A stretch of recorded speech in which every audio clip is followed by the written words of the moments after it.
I'll just come to you. Record it. Then you're back. In-depth analysis on Okay, national guys, studio is live. Mics are up. Studio silence, please. on Smooth 98.1. It's real quiet.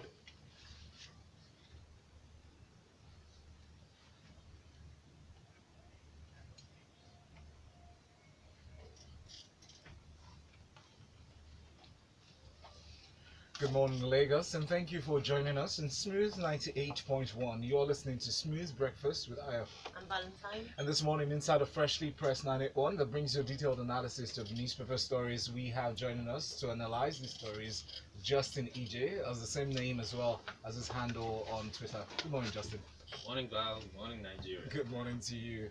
And Mr. F.V. Allison is his handle, and that is for Fred. Fred, good morning.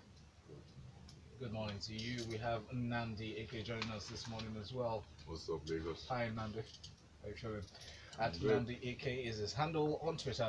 Lagos, join the conversation. Send us your messages on WhatsApp 0809 444 0981 0809 444 Also use the hashtag FreshlyPressed981. Add it to your tweets at Smooth981FM. Alright, we'll go straight into our first story here. This one is from the This Day newspaper under Election Matters. Claiming democracy under threat, PDP rejects results as Atiku trails Buhari. Now, the People's Democratic Party yesterday alerted the world that Nigeria's democracy was under serious threat and rejected the results of last Saturday's presidential and the National Assembly elections being announced by INEC. Now, this statement was made by the leader of the PDP, Mr. Ijeh Secondus, in a statement that was read yesterday. Justin, what's your take on it? There's so many details to that story, but I'd like you to just go straight into this.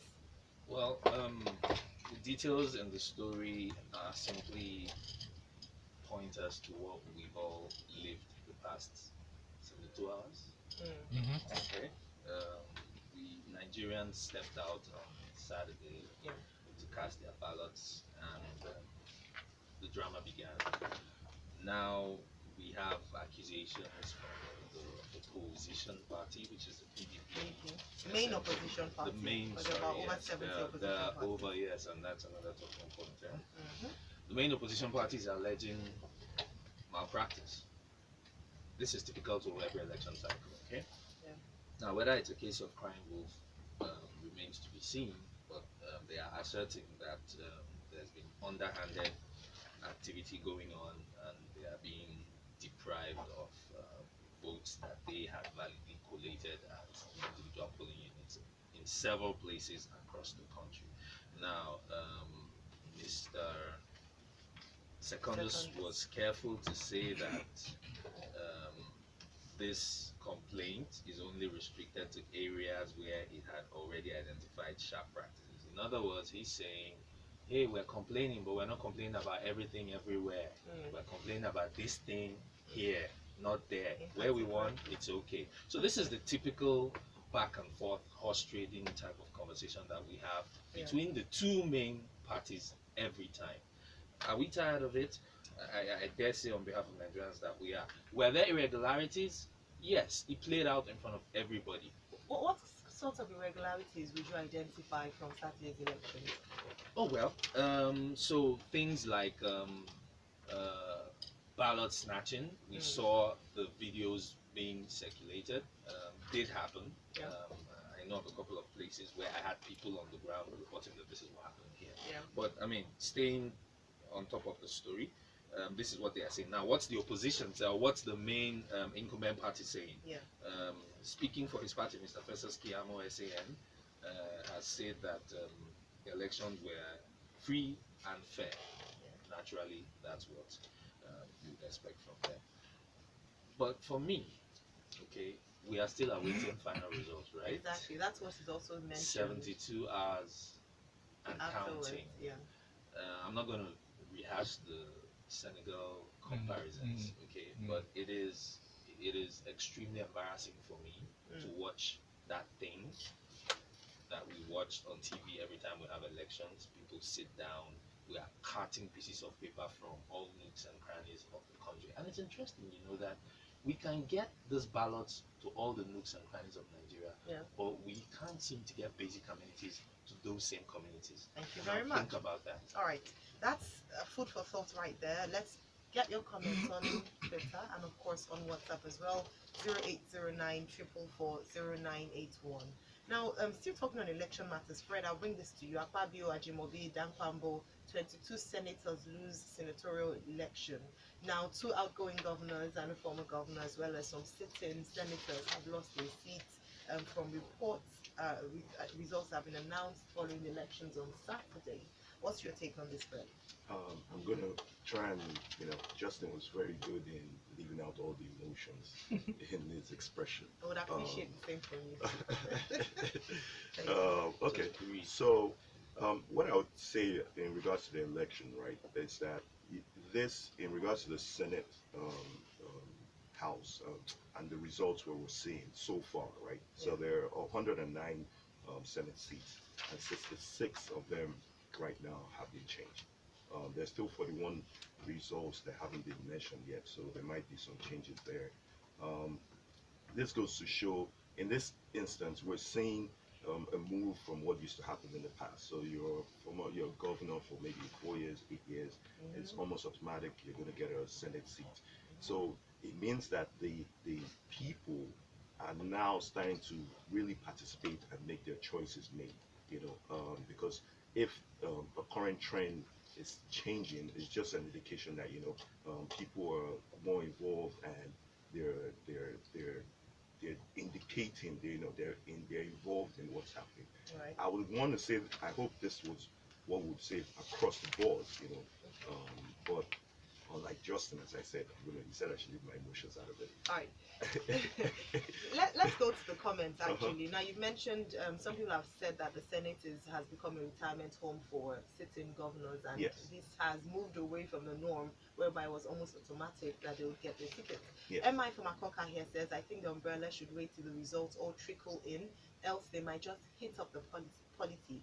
Yes, elections might be marred in some places, but the courts should be the place to seek redress. Ibrahim sent in a message. He says, I totally agree with you guys. We need to be more efficient with our database management. And he goes on to say, still on elections, I've been shouting and shouting. Our population explosion is another imminent situation waiting. I find it ridiculous that none of these presidential aspirants said anything about it in their manifesto. Have they not been seeing the numbers? A data analyst said on national television yesterday that our population was less than that of the UK just 40 years ago, has grown by over 300%, while UK has barely done an increase of 90%. Should we like committees? We need an extra special committee to tackle this gift and curse. All right, we'll go on to our next story here, and this one, Nnamdi, on financial matters, moving away temporarily from election matters, because I'm sure we can't get away from that this week. But Moody's, one of the global rating agencies, Moody's Investor Service has stated that commercial banks' rising foreign currency deposits will support the financial institutions' foreign currency funding and ease liquidity pressure in the banking system. Good news here. Right, so I was just saying before we started to everyone in the studio that I'm no financial analyst. So anybody out there who actually is and who might wish to comment on my next few words, please be gentle. But the entire point of this story is, I think it's pretty simple. They're saying that right now in Nigeria, there have been greater deposits of foreign currency in banks, in commercial banks. And that has increased the ratio of foreign currency to domestic currency, I suppose, and has given them some cause to be optimistic for the coming year.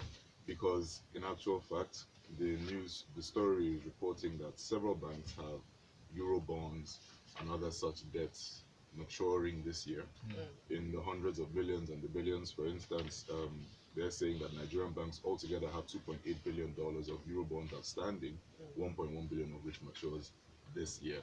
And the view is that having greater foreign currency in the system, having greater foreign currency liquidity will allow them to mitigate the maturity of these front-loaded debt profiles.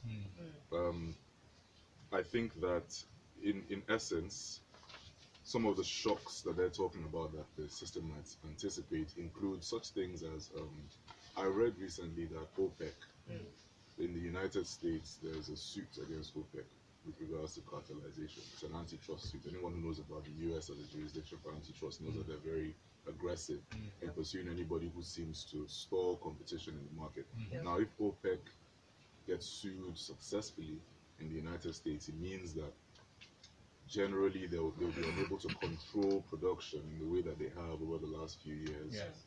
And that obviously will impact negatively on Nigeria if we're unable to produce as much as we're used to producing. That's one That's such oil price, oil as Of a course, revenue yes. generator. Yes. All right. Okay, just to give a few more, in addition, thanks Nnamdi, the National Bureau of Statistics recently released data showing that foreign currency deposits had increased to $15.3 billion in December, up by 26.6% from December 2017. Don't forget as well the negative or the shock that the banking system would have had following the TSA. And so dependent and the good news from increased foreign deposits is definitely welcome news. Can I ask, is what's driving this? Is it like fear, so I'd rather have my naira in foreign currency and then deposit in the bank as opposed to in like, so leading to the election or just leading to So uncertainties? the uncertainties, exactly, the uncertainties that through the election affects not just the deposits that you've just spoken about, it also affects capital market and investments. Investors are really sketchy in their decisions right now. They're just trying to wait to see how the results will play out. I remember last time I was on here, we read out or we discussed a story about the local markets being flooded with foreign currency and the ruling party and the presidency decrying that and talking about also fake foreign currency. Yes, and things. EFCC I think it's all the same. working on that as well. It's within the same.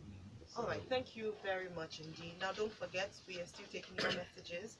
Our next story here is on transport. Gridlock, 1 year after federal government reopened Leventis Bridge in Apapa. This is from the Vanguard newspaper. Now, to ease traffic flow in the Apapa area of Lagos, the Federal Ministry of Higher Works and Housing last week reopened Leventis Bridge to traffic after 1 year of closure for repairs. Great news for all those who ply the Berger Yard along Oshodi Apapa Expressway. There was an elaborate ceremony opening that bridge. Fred, what's the impact? Would it have a significant impact on traffic in that axis? Yeah, obviously. Anyone that lives in Lagos knows that traffic is one thing that just detours productivity and just detours our basic quality of life, right? So, and one of the big things that stalls this thing is the trucks that are seen on the bridge. So the opening of this Leventis Bridge is a welcome development. Obviously, the article speaks to the fact that it was people, and then there was fire from under the bridge, so people living under the bridge had set fire to the bridge, so it took a while for them to put it back in place because they had to repair a lot of like the slabs and other things, like the pillars that were holding the bridge. So as you said, yes, so this is a welcome development. We hope to see the ease from other parts of Lagos that has been congested with just that bridge being shut off. All right, apart from commuters, of course, truck owners are also very happy, or people who have businesses and have to operate in the port areas are also definitely affected by this positively by this news. Yes, it is interesting to note that the 40-year-old bridge links Nigeria's premier ports to both Lagos mainland and the island. Yeah. All right, we have a few more comments here. Good morning, guys. Nnamdi, the talk asking you about the U.S. against OPEC. The U.S. courts do not have jurisdiction over an international institution, and so just wondering about that. If you just clarify that a little bit more. No, it's not But they make key OPEC decisions. Yeah, I think OPEC countries and their production does. I mean, some of that trade, some of that production happens within the US's jurisdiction. So it's not just about suing the countries. I mean, Yeah. That was from Max Origin. All right, OBJ from Lekki Ajah here says, There's nothing wrong in Nigeria's population, he says. The government should take it or see to it that there's an advantageous phenomenon by providing good governance. He said the government should turn it to an advantageous phenomenon by providing good governance in all ramifications. And more messages here. All right, we have here what type of irregularities, guys? We had touts, well, he was responding to that question in regards to irregularities during the election. We had touts brazenly declaring at various polling units, if you know you're not voting APC, leave the queue. Number two, in some areas, people of a particular tribe were chased away from voting. Number three, did we notice that the results were being read from Excel documents which could have been manipulated? These and more, I shake my head in disappointment to this election. This is from Shola. All right, let's move on to the next story from this newspaper. Justin, I'll come to you for that, Justin. Didn't hear what you said earlier, but we'll come right to it. I felt Shola's So the timely deployment of Nigerian army troops and operatives of the Lagos State Police Command yesterday, they said is the reason why the post-election reprisal at some parts of Oshodi and Ajigile areas of the state were averted, because they said it would have happened, it would have been similar to what happened at Agor or Kota Isolo area on Saturday. But seeing that the police and the military personnel, or rather security personnel, acted in such swift manner yesterday, I got some WhatsApp broadcast messages forwarded to me, and I thought that was a hoax. But this is coming in the news. Your thoughts, Justin? Well, it wasn't a hoax. I also have people who live in the area. And of course, people were keeping in touch with one another when the news first broke. Okay, there were calls going back and forth. But the thing about this story that really gets to me is there's this penchant by public aid authorities that I think is very disrespectful to the Nigerian people. Deny, deny, deny. It didn't happen. It didn't happen. It didn't happen. You are erasing the experience of people who are living a very bad experience, right? So the police PR, and I'm referring to the comments made by the police PRO in response to this issue, right? He says, the article says, when contacted, however, the state PRO CSP Chike Oti said there was no problem at Oshodi, adding that the police are on top of the situation. What situation are you on top of if there was no problem? You don't erase. You can tell us that you are handling it and you have marshaled your men and they are on the streets and you're maintaining peace. But don't keep telling Nigerians, go about your normal business. They blew up things in Abuja and they were telling people, go about your normal business and there is peace in there. No, people's lives are at risk. Let's stop doing that. But in situations like this, one of the best ways to handle or tackle the situation, especially when it affects civilians, is to douse the situation and let them understand the level of control you have over it. Dousing is a different thing than denial. Don't say nothing is happening. Say what you were doing about it. Listen, as a parent, right? So this a mode of communication. This is a mode of communication. It's a rhetoric, right? As a parent, this concerns me. I'm more passionate about this than actually the way I feel about the elections. Listen, my 10-year-old kid is downstairs in the car. I'm supposed to be dropping him off at school now to go back to the boarding house. I'm ambivalent about it. Why? Jeez, man. You have to ask. No. I just have to ask for others who are for others because I don't know, because I'm uncertain. There's so much uncertainty, right? There's heightened sensitivity to the security situation. And it does help if I know, right, that the authorities are doing ABC and not denying and saying just go about your normal business, everything is fine. That doesn't work. But I'm glad you used the analogy of your son. You're driving him to school. So imagine that we wish that doesn't happen, but imagine that a part of the road is blocked. Maybe there's an uprising or something, and then you decide your son now notices the tension in the area and he asks you, Daddy, what's going on there? What would you say to him? Maybe there's fights going on. You tell him the veracity of the situation, or would you give him a rhetoric that will calm him down and make him feel safe and confident? I don't know if I could jump in. I think Justin's a man, but I believe that everyone, regardless of their age, deserves to know the modicum of the truth. I remember being, how old was I? 1993, after MKO's failed bid for the presidency. And I do remember my parents telling me, frankly, even though without all the details, that this is what was happening. Exactly. See, that caveat is where I'm driving at. No, but the reason I didn't get the details is because I didn't understand.